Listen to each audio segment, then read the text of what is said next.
Hello! Hi. And welcome to Rewind That Back, folks. We are your hosts. My name's Alexander, my wife Brooke. Hey. We're from Knoxville, Tennessee, and this is our review of... Alien Romulus. All right. Yes. We just got out of our second screening Yes. of this. Yeah, we've seen it Thursday for the first time. Thursday opening. And both times, today and Thursday, was, good crowds. Good crowds. Especially for today, obviously Saturday night.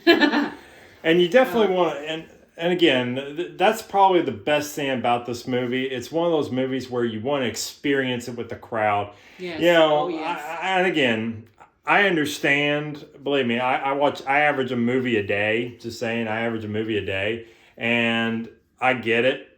The comfort of being in your own home. But when you have a movie like this, a thriller, you just want to experience it with everybody else. You want to feel the... Take a friend. Yeah, you want to feel the... How should I say, the air gasp out of the room, or And everybody there was else. Plenty of that in Yeah, this. and everybody else feeling the goosebumps and such. So, this is just our initial review. We're not going to go into any spoilers. If you want spoilers, go see it. I mean, I'm telling you what, you'll have a good time. So, we're just going to get right down. First, by the way, we are from Knoxville, Tennessee. Regal is our prime theater that we usually go and see. We saw the Thursday. We went to RPX, Regal's Premium Experience. I always get confused. No, you're good. You're good. And we just got out of their one of their kind of basically a little dine-in theater, which is great. The Cinnabar. It's also here in Knoxville. So if you're ever in Knoxville, definitely check them out. But the biggest reason I wanted to bring up Regal's Premium Experience is because the first time we saw this was in Dolby Atmos. Mm-hmm.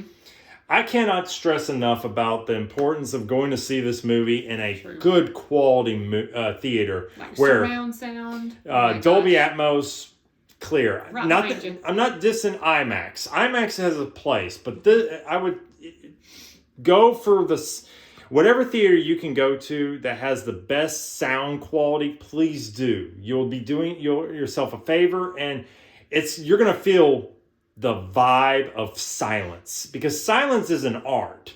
And in a thriller like this, and where it's in space, it's important. So that's something that I took away from this. Is sound was so good. The sound mixing, the critters, and the even when it was cold, when there was cold in there, when the air got thin, it just kind of you could just hear the breathing. It really was cool. So that's just my take on a special thing. If you could go for the sound in this one. That being said, now we went into this. We did. I'm actually somebody who's watched all of the Aliens, but I did a rewatch.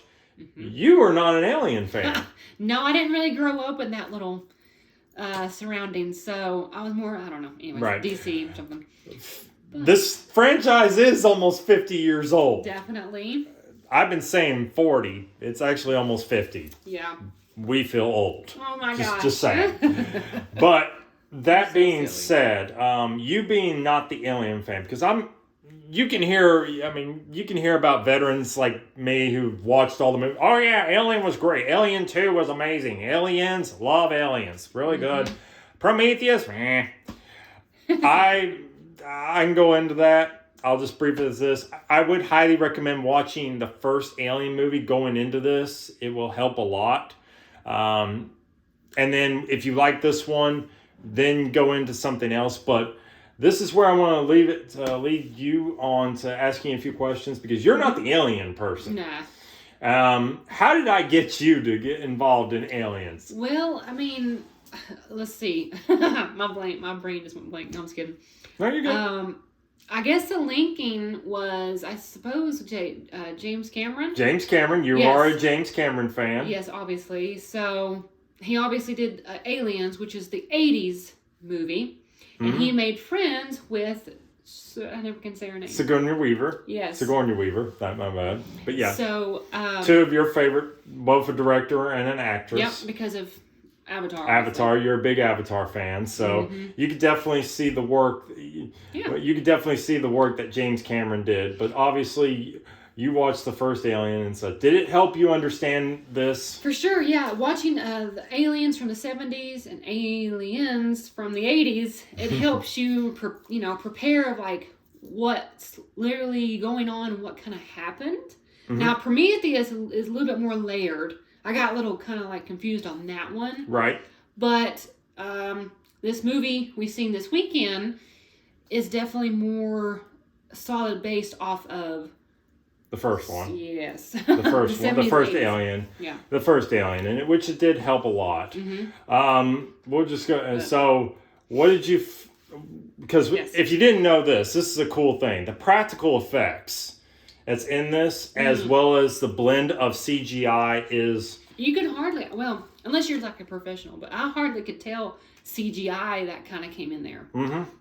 Usually I could kind of catch it in movies here, Right. Yeah. Because that's what we're kind of used to nowadays is CGI. But it had great use of practical effects. It did. And it blended the CGI very nicely. They did a great job. There is a cool CGI moment where with zero gravity. I'll leave that there. It was wonderful how they did that. I never thought of it. I've never actually almost seen that in a movie. You've seen that with other things with zero gravity, but what they did in this was really, really, really cool. And another thing you told me was the character development. You like you obviously there's two characters in particular, the actress and then the gentleman. I can't remember his name.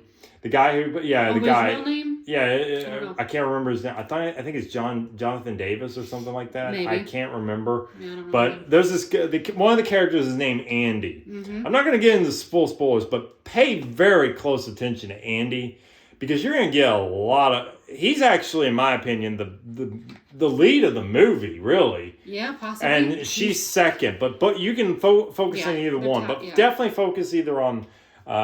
I can't. What was her name in the movie? I don't remember. I can't think of it either. Pay attention to the main actress and Andy.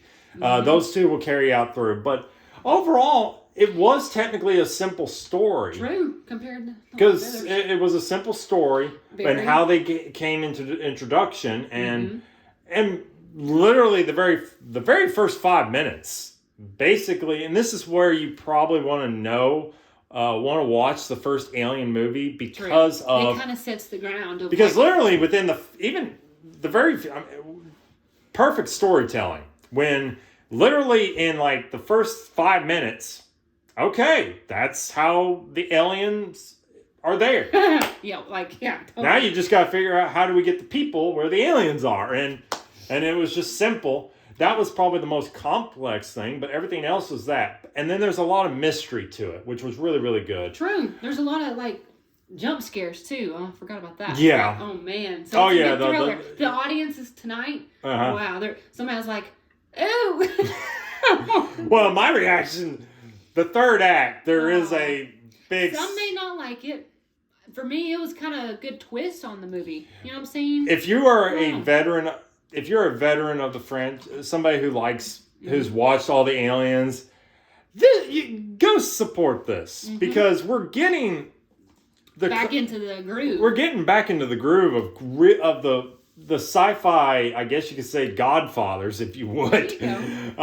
As I would say, I mean, Alien is right there with Star Wars and Terminator and what about Predator? Predator as well. Who knows? Hopefully they don't. I don't know. They could probably go back to AVP, and if they, I don't know. I don't want them Open to. A can of worms, I really don't want them to. One thing that is actually going to happen, they did announce Alien Earth, so definitely this is going to help with preparing for that. But overall, this movie has its thrills. Yep. I love the sound. The sound is good. The practical effects is great. Yep. The chills is good. The story. It's just a good time to go to the movies. Yeah. And watch this. rewind back. For us, we rewind that back to a friend. Yep. We brought somebody with us on our first time. He had a good time. Yeah. And then we went back and saw it again. If we had the time, and if our schedules open up, we'll see it maybe one more time, and at the at one of those premium experiences that has the Dolby, because we really appreciated the sound there. But I mean, we're going to be watching all the Alien stuff. We're all, but other than that, that third act. I'm not going to spoil it. I liked it. I liked the third act, and it just... It's a little disturbing, but it's good. We would like to That's say. why I say, but again... I like to say. It's just very... I think the best thing I could say about the Alien franchise, it just feels refreshing. Yeah. Sci-fi horror, this is the horror I like. Yeah. Because everything's within context, good storytelling.